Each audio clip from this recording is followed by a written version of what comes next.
Hi friends, welcome back to సరదాగా కాసేపు. ఈరోజు మన రెసిపీ వచ్చేసి స్నాక్స్ రెసిపీ అండి. జంతికలు చాలా సింపుల్గా క్విక్గా రెడీ చేసుకోవచ్చు. టేస్ట్ అయితే చాలా బాగుంటాయండి. ఇక్కడ నేను కొన్ని ఇంగ్రీడియంట్స్ని యాడ్ చేశాను. సో ఇవి వేసుకోవటం వల్ల మరింత టేస్టీగా ఉంటాయి, అలాగే చాలా క్రిస్పీగా కూడా ఉంటాయండి. ఇలా చేసుకోవటం వల్ల చూస్తున్నారు కదా మనకు ఎంత క్రిస్పీగా ఉన్నాయో, సూపర్ టేస్టీగా ఉంటాయండి. ఈ దసరా హాలిడేస్కి చక్కగా ఇంట్లోనే ఈజీగా మనం ఇలాగ జంతికలను ప్రిపేర్ చేసుకోవచ్చు.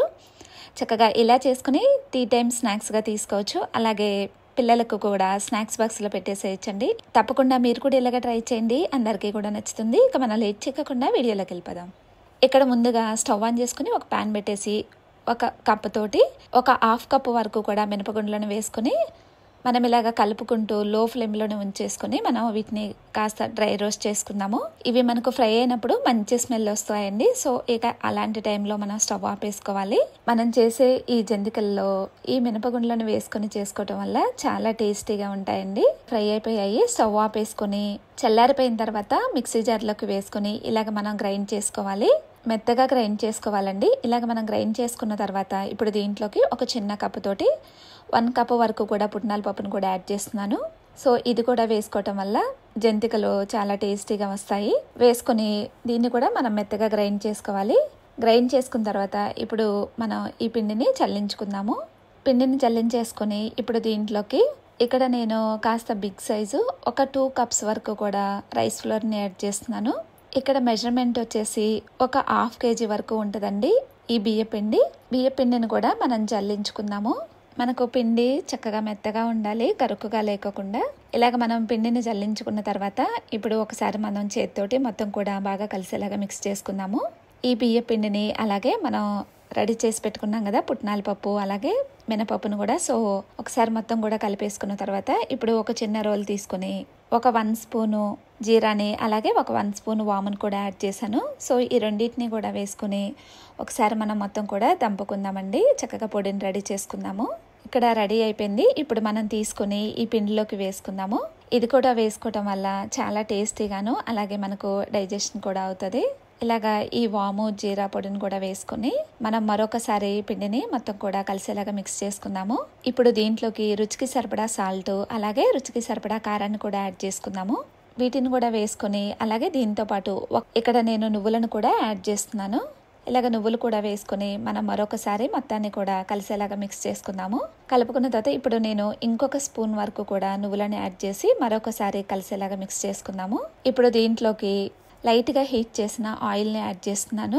ఇలాగ మనం గోరువెచ్చగా ఉన్న ఆయిల్ని వేసుకొని పిండిని బాగా కలిసేలాగా మిక్స్ చేసుకుందాము. హీట్ చేసిన ఆయిల్ వేయటం వల్ల మనం చేసే జంతికలు క్రిస్పీగా వస్తాయండి.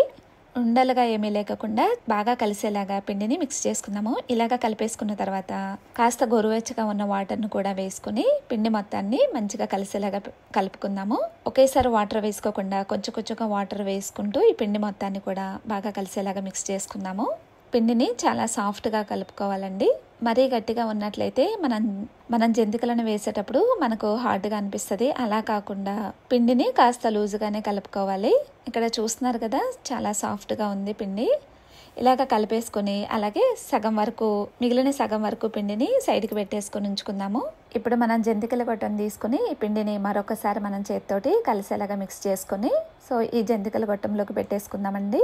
ఇలాగ మనం రెడీ చేసుకున్న తర్వాత ఇప్పుడు బటర్ పేపర్ కానీ లేకుంటే ఆయిల్ ప్యాకెట్స్ మీద కానీ ఈ జంతికలను వేసుకొని ఇలాగైనా కానీ మనం ప్రిపేర్ చేసుకోవచ్చు అండి. లేకుంటే డైరెక్ట్గా ఆయిల్లో కూడా వేసుకోవచ్చు.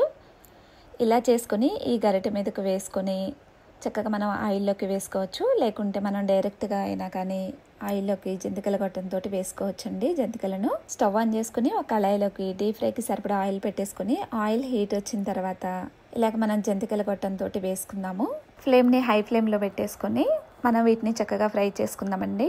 ఒక సైడ్ ఫ్రై అయిపోయిన తర్వాత మరొక సైడ్కి టర్న్ చేసుకుని రెండు వైపులా కూడా ఈ జంతికలను మంచిగా మనం ఫ్రై చేసుకుందాము. ఫ్లేమ్ను మాత్రం హై ఫ్లేమ్లో పెట్టేసుకుని చేసుకోవాలండి, లో ఫ్లేమ్లో ఉంచేసుకోకూడదు. మనకు ఆయిల్ బాగా హీట్ ఉన్నప్పుడు వేసుకుంటేనే మనకు జంతికలు అనేవి క్రిస్పీగా వస్తాయి. ఇలాగ మనకు రెండు వైపులా కూడా చక్కగా ఫ్రై అయిపోయిన తర్వాత తీసుకొని ఒక ప్లేట్లోకి వేసుకుందాము. అలాగే ఇదే ప్రాసెస్లో మిగిలినవి కూడా వేసుకొని చక్కగా రెండు వైపులా కూడా మనం మంచిగా ఫ్రై చేసుకొని ఇలాగ ఆయిల్లో నుంచి తీసుకొని ఒకసారి ట్యాప్ చేసి చక్కగా మనం ఒక ప్లేట్లోకి వేసుకోవటమేనండి. అలాగే మనం జంతికలనే కాకుండా ఇలాగ మనం రౌండ్గా కూడా చేసుకోవచ్చు. ఇలా చేసుకొని మనం 2 వైపులా కూడా మంచిగా ఫ్రై చేసుకొని ఇక ఆయిల్లో నుంచి తీసుకొని అన్నిటినీ కూడా ఇదే విధంగా చేసుకొని ఇక స్టవ్ ఆపేసుకొని చక్కగా ఒక ప్లేట్లోకి సర్వ్ చేసుకున్నామంటే ఎంతో టేస్టీగా మనకు జంతికలు రెడీ అయిపోయాయండి. చాలా క్రిస్పీగా అలాగే చాలా టేస్టీగా ఉంటాయి. ఇక్కడ మనం అన్నిటినీ కూడా యాడ్ చేసాం కదా, ఇక్కడ మనం మినపప్పు అలాగే కాస్త పుట్నాల పప్పు వీటితో పాటు నువ్వులను కూడా యాడ్ చేసాం కదా. సో ఇవన్నీ వేసుకునటం వల్ల మనకు చాలా టేస్టీగా ఉంటాయండి. తక్కువ ఆయిల్ పీలుస్తూ చాలా క్రిస్పీగా వస్తాయి. చక్కగా పూర్తిగా చల్లారిపోయిన తర్వాత ఇలాగ మనం ఏదైనా ఒక స్టీల్ బాక్స్లోకి వేసుకొని ఒక 1 మంత్ వరకు కూడా స్టోర్ చేసుకొని తీసుకోవచ్చండి. ఇలా జంతికలను చేసి పెట్టండి, పిల్లలైతే ఎంతో ఇష్టంగా తింటారు. ఈ హాలిడేస్కి ఇంట్లోనే ఇలాగ ఎమ్మిగా జంతికలను ప్రిపేర్ చేసుకోవచ్చు మనం. తప్పకుండా మీరు కూడా ఇలాగ ట్రై చేయండి, అందరికీ కూడా నచ్చుతుంది. ట్రై చేసి మీకు ఎలా వచ్చింది అనేది కామెంట్ చేయడం మాత్రం మర్చిపోమాకండి. ఈ వీడియో మీకు నచ్చిందని అనుకుంటున్నాను. ఈ వీడియో నచ్చినట్టయితే ఒక లైక్ చేయండి. మరిన్ని రెసిపీస్ కోసం మన ఛానల్ని సబ్స్క్రైబ్ చేసుకుని ఫ్రెండ్స్ అండ్ ఫ్యామిలీ మెంబర్స్కి షేర్ చేయండి.